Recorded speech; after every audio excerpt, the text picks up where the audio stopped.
my cute armies, আসসালামু আলাইকুম, welcome back to my channel and those are welcome new to my channel. তোমরা সবাই কেমন আছো? আশা করি খুব ভালো আছো। যদি আমার স্টোরিটা তোমাদের ভালো লেগে থাকে অবশ্যই like, comment, share and subscribe my channel. তো চলো বেশি কথা না বলে গল্প শুরু করা যাক।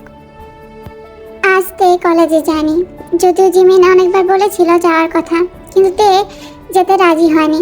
সকাল থেকে তে চোখ মুখ দেখিয়ে তে নানু যিশু আন্দাজ করেছিলেন কিছু একটা হয়েছে, জিজ্ঞাসাও করেছিলেন, কিন্তু তে কিছু হয়নি বলে ব্যাপারটা এড়িয়ে গেছে। তে যে অন্যান্য দিনের থেকে আজ একটু বেশি চুপচাপ হয়ে আছে, তের মা ইউনজনের চোখও এড়ায়নি। মেয়েকে সকাল থেকে এত অন্যমনস্ক দেখে ইউনজন জিজ্ঞাসা করেন কলেজে কিছু হয়েছে নাকি, কিন্তু তে শুধু বলে প্রাইভেট টিউটরের জন্য একটু টেনশনে আছে, ওর একজন টিউটরের খুব আর্জেন্টলি দরকার, কিন্তু তে খুঁজে পাচ্ছে না। ইউনজনও তখন তের কথায় বিশ্বাস করেন। তে ব্রেকফাস্ট করে নিজের রুমে চলে আসেন। এক অদ্ভুত অস্থিরতা কাজ করছে ওর মধ্যে, কালকের অপমানটা কিছুতেই ভুলতে পারছে না তে।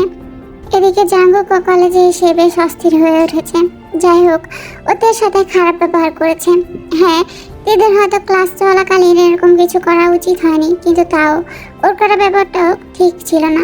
পুরো ক্লাসের সামনে প্রায় অপমানই করেছে ও তেকে। আজ প্রথম ক্লাসটা তেদের ছিল। হাতে রেজিস্টার খাতা নিয়ে বেরিয়ে গেল ক্লাসের উদ্দেশ্যে। ক্লাসে ঢুকেই একবার গোটা ক্লাসটা চোখ বুলিয়ে নিল জাঙ্গুক। না, তে নেই। সেকেন্ড বেঞ্চের এক পাশে মুখ গোমরা করে বসে আছে জিমিন। জাঙ্গুক একবার ভাবলো জিমিনকে এর ব্যাপারে জিজ্ঞাসা করবে, কিন্তু এইভাবে ক্লাস চলাকালীন জিজ্ঞাসা করলে ব্যাপারটা দৃষ্টিকটু দেখায়, তাই ভাবলো ক্লাসের পরেই জিজ্ঞাসা করবে।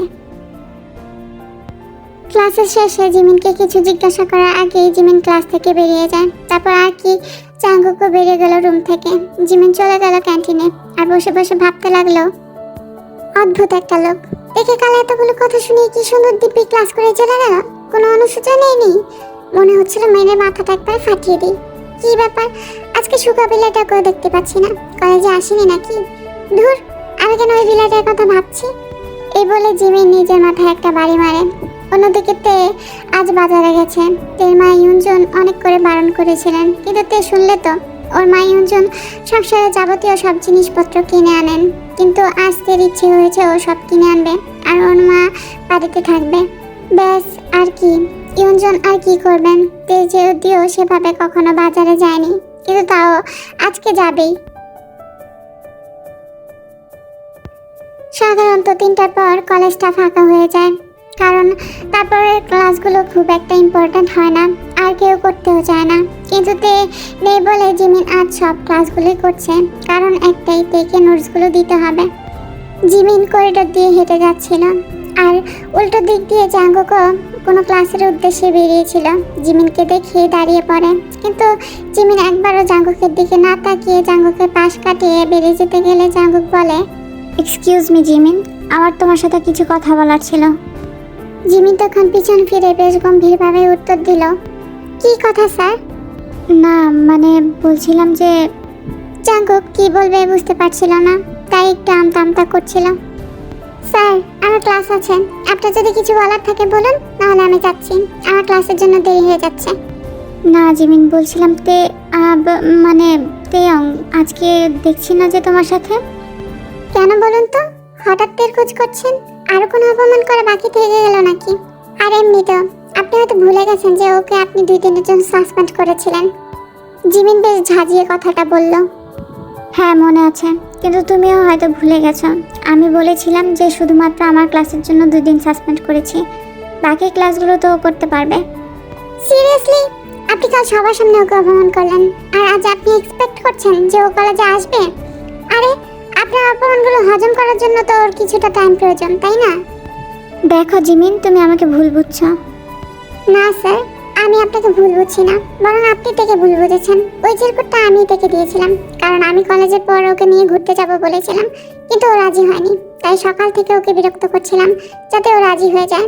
আর আমার বিরক্তির জন্য ও কালকে অন্য বেঞ্চে গিয়ে বসেছিল, তাই আমি ওই চিরকুটটা ওকে দিয়ে রাজি করাতে চেয়েছিলাম, দ্যাটস ইট। কিন্তু আপনি ভেবে বসেন এই চিরকুটটা আপনার জন্য লিখেছে, কি করে ভাবলেন যে এটা করতে পারে? ওকে একটা সুযোগ পর্যন্ত দেননি কিছু বলার। আরে ওরকম মেয়ে নয় যেরকমটা আপনি ভাবেন। এই 2 বছর কলেজে এমন ছেলে মেয়ে খুব কমই পাবেন যার সঙ্গে কথা বলেছে। ওর সাথে বন্ধুত্ব করার জন্য আমাকেও কম কাঠখড় পোড়াতে হয়নি। আমি ওর সাথে বন্ধুত্ব করতে চেয়েছিলাম, কারণ আমার মনে হয়েছিল ও বাকিদের থেকে আলাদা। ওকে আমি খুব কাছ থেকে দেখেছি। ও ওর চারপাশে একটা অদৃশ্য দেয়াল তুলে রেখেছে, যেটা থেকে না নয় নিজেও কখনো বেরিয়েছে, আর না অন্য কেউ সেটা অতিক্রম করে ওর কাছে যেতে পেরেছে। আর আপনি ভাবছেন অন্য তো একজন আপনাকে চিকুট লিখবে, তা আবার ক্লাসের মধ্যে? আচ্ছা, আপনি সবকিছু নিজেই কেন ভেবে নেন বলুন তো?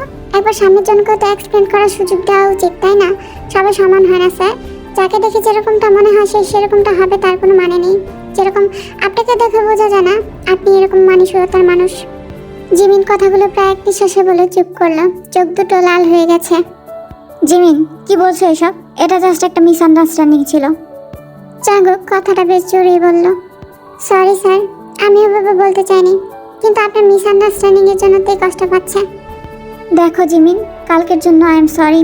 আমার এতটা রিয়েক্ট করা উচিত হয়নি, কিন্তু তুমিই বলো ক্লাস চলাকালীন এরকম হলে আমার কি করা উচিত? জাঙ্গুক খুব শান্তভাবে জিমিনকে কথাটা বলল।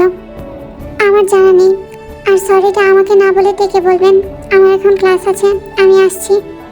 এই বলেই জিমিন ওখান থেকে চলে গেল। জাঙ্গুক কিছুক্ষণ ওখানে দাঁড়িয়ে জিমিনের যাওয়ার দিকে তাকিয়ে রইল। সত্যিই তো জিমিন কিছু ভুল তো বলেনি। ওর মানসিকতা এতটা নিচ হয়ে গেছে, এটা ভেবেই একটা দীর্ঘশ্বাস ফেলল জাঙ্গুক। তে গ্রসারি মার্কেট থেকে সবে বাড়ি ফিরছে তে। হঠাৎ কেউ পেছন থেকে ওর নাম ধরে ডাকায় পিছন ফিরে তাকাতে, তারপর মুখে একটা হালকা হাসি নিয়ে এগিয়ে যায় আগন্তুকের দিকে। আরে ইউনু ভাইয়া, তুমি এখানে? ইউনভুতের মা, অর্থাৎ ইউনজনের খুব কাছের এক বান্ধবীর ছেলে।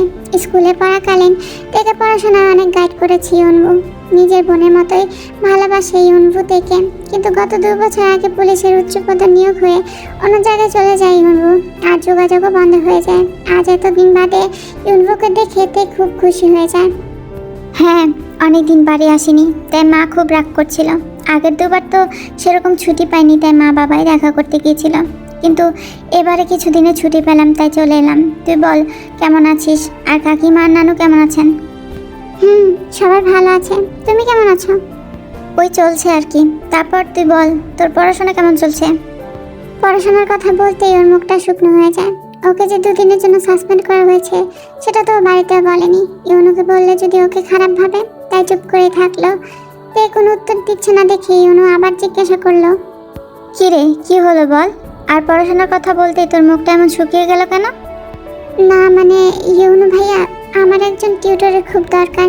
আসলে আমার শরীর অসুস্থ থাকার কারণে আমি 1 মাস কলেজে যেতে পারিনি, তাই অনেকটা পিছিয়ে পড়েছি। আর কলেজে এমন কেউ নেই যাকে আমি এক্সট্রা ক্লাসের কথা বলবো, তাই একটু টেনশনে আছি। ও বুঝলাম। তা এখন শরীর ঠিক আছে তো? হ্যাঁ, এখন আমি ঠিক আছি। আচ্ছা ঠিক আছে, তুই এক কাজ কর, তোর ফোন নাম্বারটা আমাকে দিয়ে বাড়ি যা। আমি দেখছি তোর প্রবলেম কিভাবে সলভ করা যায়। হ্যাঁ, কিন্তু তুমি আমাদের বাড়ি চলো না, মা নানু ভীষণ খুশি হবে তোমাকে দেখলে। না রে, আজ আমার একটু কাজ আছে, আজ হবে না, পরে একদিন যাব, ঠিক আছে? আচ্ছা ঠিক আছে, আসছি, ভালো থেকো। তুই অনুকে নাম্বারটা দিয়ে বাড়ি ফিরে যা। তো আর মিস, আজকে এ পর্যন্তই। যদি আমার ভিডিও তোমাদের ভালো লেগে থাকে অবশ্যই like, comment, share and subscribe my channel. Please বেশি বেশি করে লাইক কমেন্ট করো। তোমরা এত কম অল্প লাইক কমেন্ট করো, আমার মানে ভিডিও বানাতে ভালো লাগে না, মোটিভেশন হয় না আমার। এটা বলার ছিল। যদি ভালো লাগে অবশ্যই লাইক কমেন্ট করো, আর ভালো থেকো, সুস্থ থেকো। আল্লাহ হাফেজ।